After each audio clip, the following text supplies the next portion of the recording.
There are, in the general population, there are conditions we would call AIDS now in the presence of HIV positive antibody. We would call this condition, before we could call it tuberculosis or Mycobacterium avium complex infections. These are conditions the people get weaker and weaker and get lymph nodes here at the throat or in the abdomen. And we would treat them with a bit of cortisone if they are HIV negative, and they improve. But in the presence of HIV antibodies, they would, as things currently stand, they would undergo treatment against tuberculosis plus antiretroviral treatment. And I have such two patients. The one is HIV negative, the one is positive, and the positive patient got, during the therapy, severe dementia, which was reversible after stopping the antiretroviral drugs and the tuberculostatic treatment. And the other one who got just the bit of cortisone recovered completely. So it's a difference. In the presence of HIV, you are always at risk of overtreatment. Yes, it's exactly, clinically, it's exactly the same condition. They are wasting away, they are getting weaker and weaker, and they don't know why. They're getting lymph nodes and they're getting anemia. And well, we would say it's an AIDS-defining condition, but they are HIV negative. So what to do? And in these conditions we use cortisone, and generally people recover under cortisone. And in that case it was like that. She recovered under cortisone. The clinical condition, we call it also sarcoidose, which has quite good prognosis. But if you treat this condition with antiretroviral drugs plus tuberculostatic treatment, that's a hopeless overtreatment. So people will run into severe problems. Because of the HIV hypothesis, doctors are very predisposed to treat people with antiretroviral drugs once they are HIV positive, because they think they found the culprit, they found what makes people sick, because they believe that HIV is a virus with deadly competence. Yeah. Well, you never should trust an authority. You should make up your own mind in any condition, I think. You should look at the people, you should look at the guy who is telling you something, and you should look for the available information, which is easier to access at the moment because we have the internet, and everybody should make up his own mind. Yeah, well, I ran into this when I was at the oncologic department at the university in Kiel. And when I saw my first AIDS patient, this guy was actually suffering from lymphoma. He has so-called Burkitt lymphoma. And all of a sudden they told me, my colleagues told me, well, this guy has got AIDS now. And why he's got AIDS now? I see he's suffering from lymphoma. Yeah, well, he reacted positive in the HIV test. And I thought a while and said, well, okay, but that's not a new clinical disease, it's still a lymphoma. So everybody was talking about the big AIDS epidemic at that time, and now we have the first AIDS patients here. But I said, well, for me it's not an epidemic in the classic sense. For me it's an epidemic of a new test. And that's what we know now was one of the problems of the HIV/AIDS epidemic, that 29 of old diseases are now called AIDS if you have antibodies to HIV. So this guy was called an AIDS patient now and got another treatment. The lymphoma treatment would have been chemotherapy for 6 months or so with a classical chemotherapeutic treatment, and most of them recover after that treatment. But that guy was called AIDS patient now, and he got a new treatment, which was called the ACT treatment. That was the remedy against AIDS at that time. It came on the market in 1987 or so. And well, this guy passed away after a few years, and we didn't notice very much. We thought, well, he is an AIDS patient. he has to die very soon. But after a while we saw in that hospital, because we were a hematologic department and we took a lot of bone marrow samples, we saw that the bone marrow actually was disappearing under the treatment with ACT. And at that time we noticed, and other doctors also noticed, that ACT the dosage was much too high, because we gave it, the licensing study was done with 1500 milligrams per day on an indefinite basis, so they took it until death.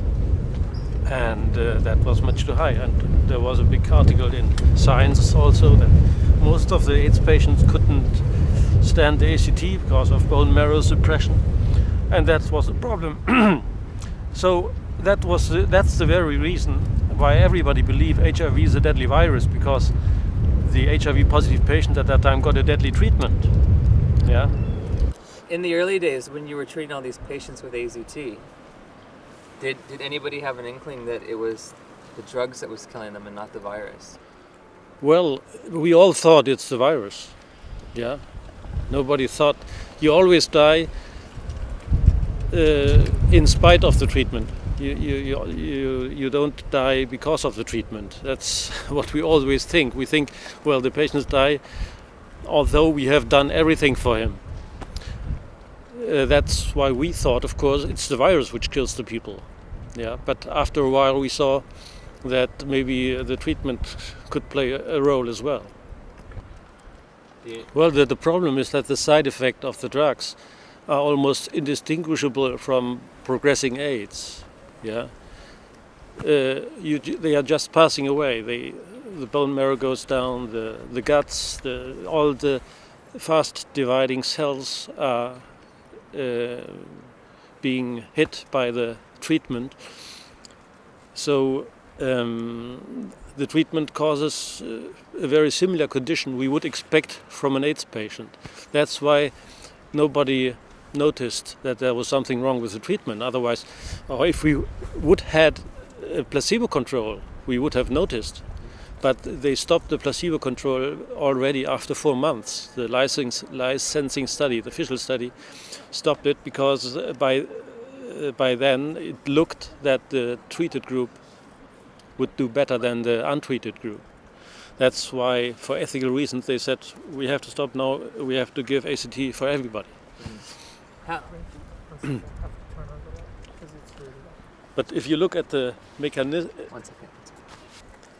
of the drug, then you can very easily see that this effect of the first 4 months could not be sustained for years, because you are run into more and more side effects, of course. Yeah, and if you give this antiviral drug or chemotherapy, it's just like chemotherapy. ACT was developed actually for chemotherapy, and we use the drugs with exactly the same design to treat leukemia, for instance.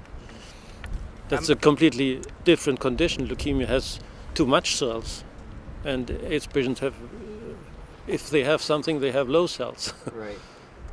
That's the real problem, because doctors have no experience with AIDS patients because there are no many here. Yeah, we have very few AIDS patients, and the normal doctor almost see no patients in his lifetime. And if you see one, he send him to the HIV/AIDS ambulance. Yeah, that means there is no experience with AIDS patients, and that's why nobody thinks very much about the problem that there is not a new clinical condition.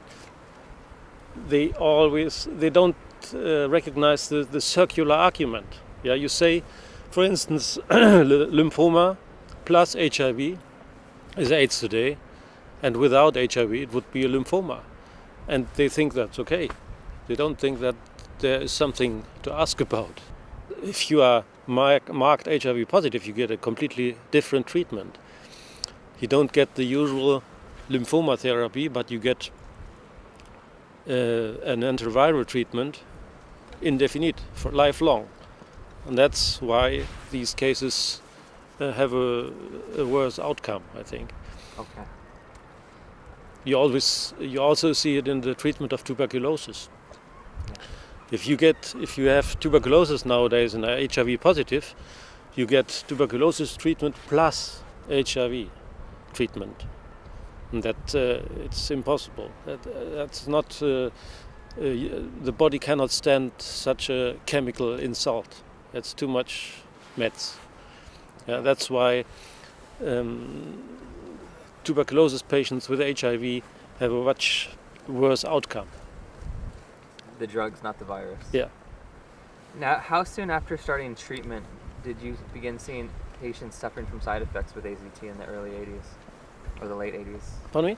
How soon after starting treatment with AZT in the late 80s did patients begin seeing side effects? Well, after the first 4 years, I think. But as I told you, the clinicians are not aware about the side effects because the side effects of AZT are almost indistinguishable from progressing AIDS. What we thought AIDS patients are suffering, because the first AIDS patients who actually had something like a new symptoms or new disease were these gays, which were described by Gottlieb, and all of them were heavy drug abusers. All of them were homosexuals, and all of them were heavy nitrite abusers. And they died without AZT. They died without AZT, of course. There was no AZT on the market at that time. But they were all very heavy drug abusers. They ruined their immune system with these nitrite inhalants. And I think there is a lot of good evidence, laboratory evidence, that nitrite inhalants are very toxic substances. What is your thoughts on AIDS medication today? Well, the AIDS medication today is not that toxic than it was in the early days. And it's a potent antibiotic drug treatment, drug regime. That means it kills almost everything. Also bacteria, parasites. And that's the very reason why in some clinical cases it seems to work, especially in South Africa, where a lot of parasitic infections are very common, like leishmaniasis or tuberculosis or malaria or things like that. And in the beginning you kill all these parasites and make the clinical problem better. So patients really do better for the short term, but in the long term they die also. So it's not no healing with these drugs. So it would probably be better to treat these patients, to diagnose the patients properly. That's another problem of the HIV hypothesis. Once you have found HIV, you say, well, we have found the cause of your disease. You don't look for any other clinical conditions anymore.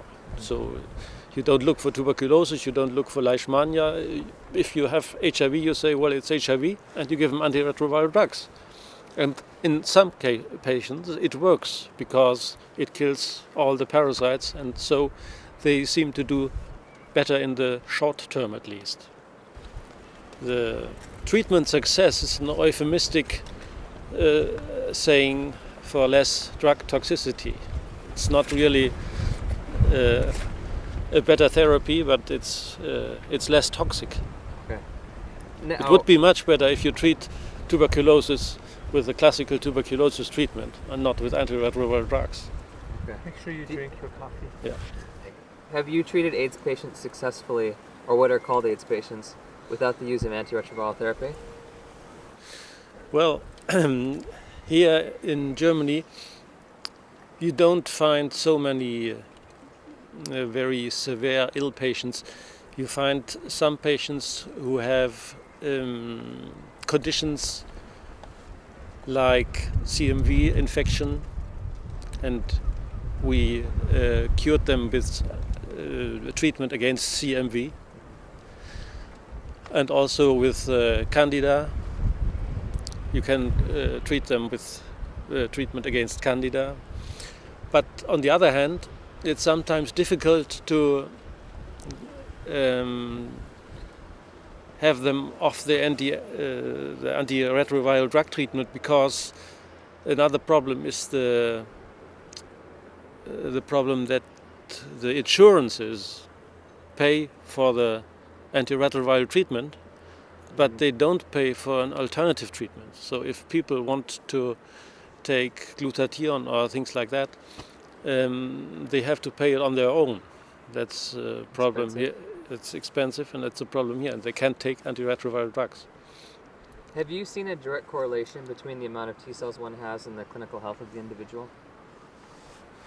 The correlation between T cells and health? Yes, there seems to be a correlation, but not always. That's the problem. So there seem to be a different mechanism for low or high T cell counts. Yeah. So I have seen people with low T cell counts who are completely fine, and on the other hand, you find people with high T cell counts who are severe ill. Yeah. So it doesn't make very much sense to use the T cells as a surrogate marker, and this has shown the Concord study, actually, that the T cell count actually doesn't predict the clinical outcome. Well, if not HIV, especially in Germany, what do you believe was killing people in the very beginning? Well, it was, you can look at the epidemiology, and it was a very certain group of people which was which got this, which run into these AIDS problems. And you see that this syndrome was first called GRIT, which means gay-related immune deficiency. And the beginning of the disease, or of this AIDS syndrome, showed that it was very closely defined to certain risk groups. And it still is. It still is in these risk groups in the developed countries. That means in our country, in Germany and in the United States and everywhere else. It's a completely different picture if you look to the developing countries, like India or Africa. That's, in our countries it's 90% male, 10% female, and in Africa it's 50-50. So there must be another reason. It's not that Africans are more promiscuous than Germans. Yeah. How much must be another reason. Yeah, well, the epidemic is in Germany confined to the same risk groups than it was in the very beginning. It's still 90% male and 10% female, and it only seems to spread into the general population because of the testing, and also the hemophiliacs who react HIV positive is a sign that there could be something else than drug abuse, because hemophiliacs don't use drugs. But that's the very problem. The hemophiliacs, the HIV positive hemophiliacs, they were all victims of the AIDS ACT treatment. You can see it in the study which was published in Nature.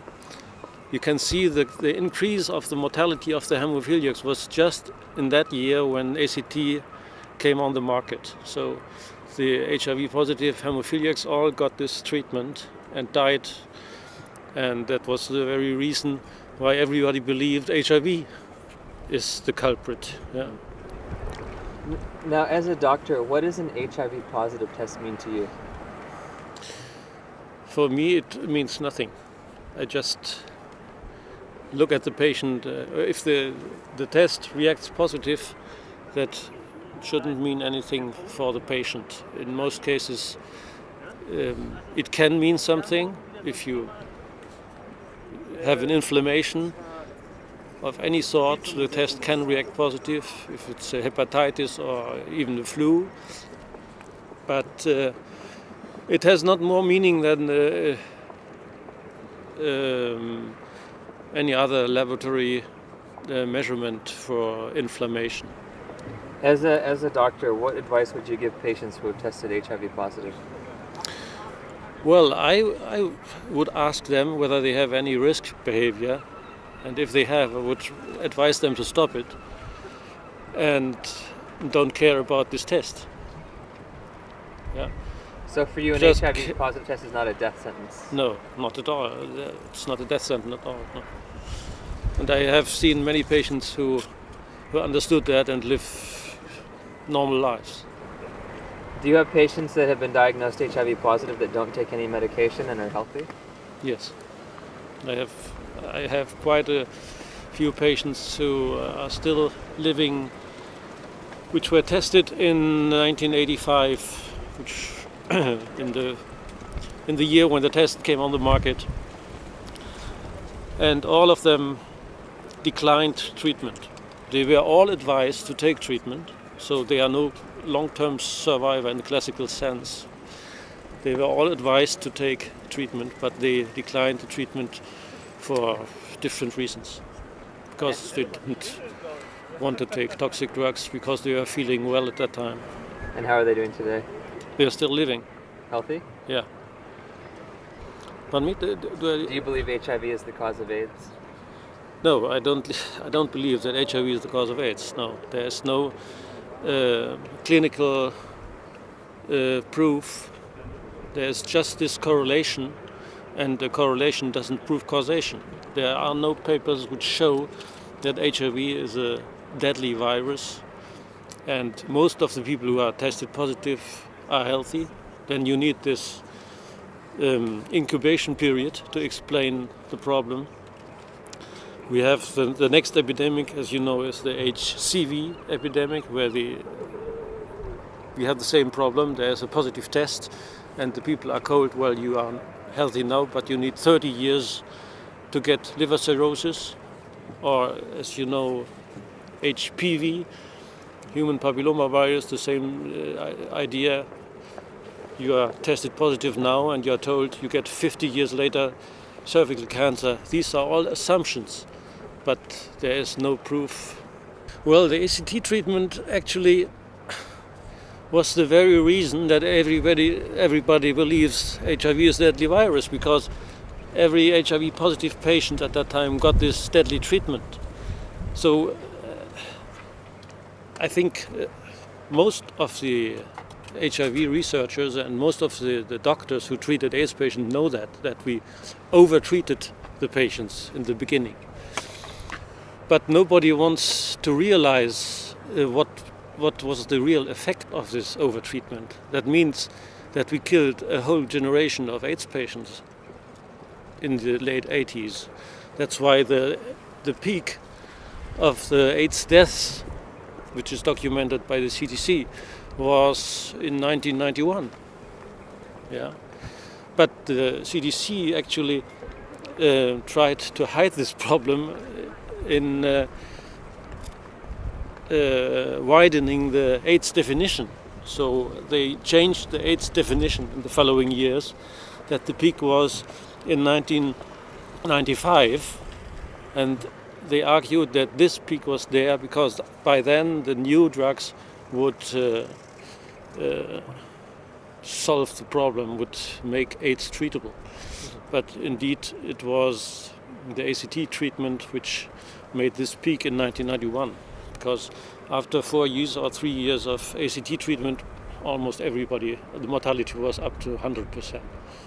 The hemophiliacs are especially a group which suffered from the ACT because they had no drugs problem. But the hemophiliacs have an immunological problem because they depend on factor VIII to survive.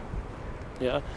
So if they have a severe disease of hemophilia, they have to have almost every day foreign blood transfusion, clotting factor. They have a transfusion of clotting factor, which is full of foreign protein, and that indeed lowers your immune system's response. Also, your immune system has a damage because of the foreign protein injections. That means hemophiliacs are at risk for tuberculosis, for instance, or candida infections and things like that, which we call AIDS now. And once they are HIV positive, they got the ACT treatment, of course. And if you look at the study which was done by Darby and was published in Nature in 1995, I think, then you see the rise in mortality was exactly in that year. But after that year, an ACT was introduced. So the hemophilics are especially very poor victims of the ACT treatment. I see no end of this catastrophe, yeah, because the clinician, they think they are right. They think they are right because they have their viral load measurements and they have their surrogate markers, the helper cells, and they think if they lower the viral load, they do something good, yeah.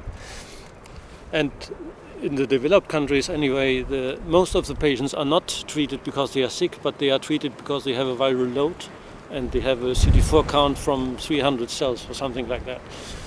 That's where we say you should undergo antiviral treatment. The patient is completely healthy at that time. So it's a sort of prophylactic treatment with chemotherapeuticals, which makes no sense at all.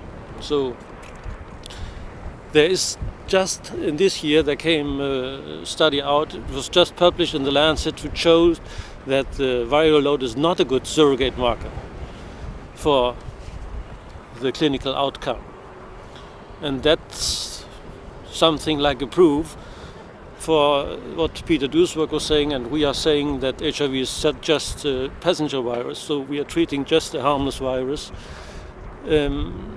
without helping the patient. Yeah?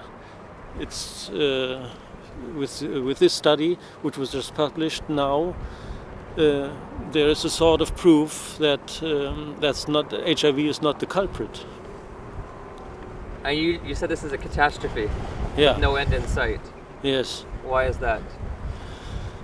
Well, I don't see the. Well, there should be a discussion about that problem, and there is no discussion.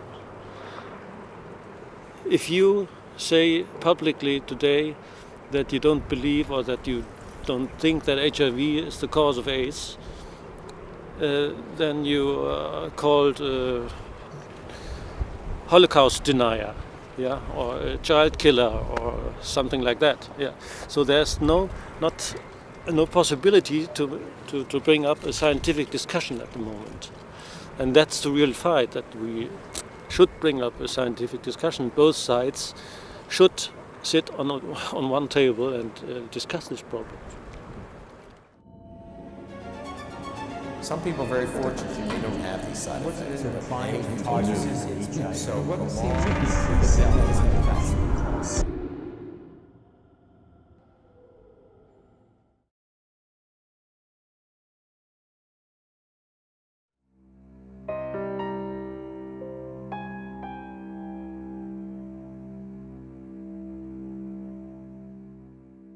there are, in the general population, there are conditions we would call AIDS now in the presence of HIV positive antibody. We would call this condition, before we could call it tuberculosis or Mycobacterium avium complex infections. These are conditions the people get weaker and weaker and get lymph nodes here which was reversible after stopping the antiretroviral drugs and the tuberculostatic treatment. And the other one who got just the beta-cortisone recovered completely. So it's a difference. In the presence of HIV, you are always at risk of over-treatment. Yes, it's exactly clinically, it's exactly the same condition. They are wasting away, they are getting weaker and weaker, and they don't know why. They're getting lymph nodes and the throat or in the abdomen. And we would treat them with a bit of cortisone if they are HIV negative, and they improve. But in the presence of HIV antibodies, they would, as things currently stand, they would undergo treatment against tuberculosis plus antiretroviral treatment. And I have such two patients. The one is HIV negative, the one is positive, and the positive patient got, during the therapy, severe dementia, getting anemia, and Well, we would say it's a AIDS-defining condition, but they are HIV negative. So what to do? And in these conditions we use cortisone, and generally people recover under cortisone. And in that case it was like that. She recovered under cortisone. The clinical condition, we call it also sarcoidose, which has quite good prognosis. But if you treat this condition with antiretroviral drugs plus tuberculostatic treatment, that's a hopeless overtreatment. So people will run into severe problems. Because of the HIV hypothesis, doctors are very predisposed to treat people with antiretroviral drugs once they are HIV positive, because they think they found the culprit, they found what makes people sick, because they believe that HIV is a virus with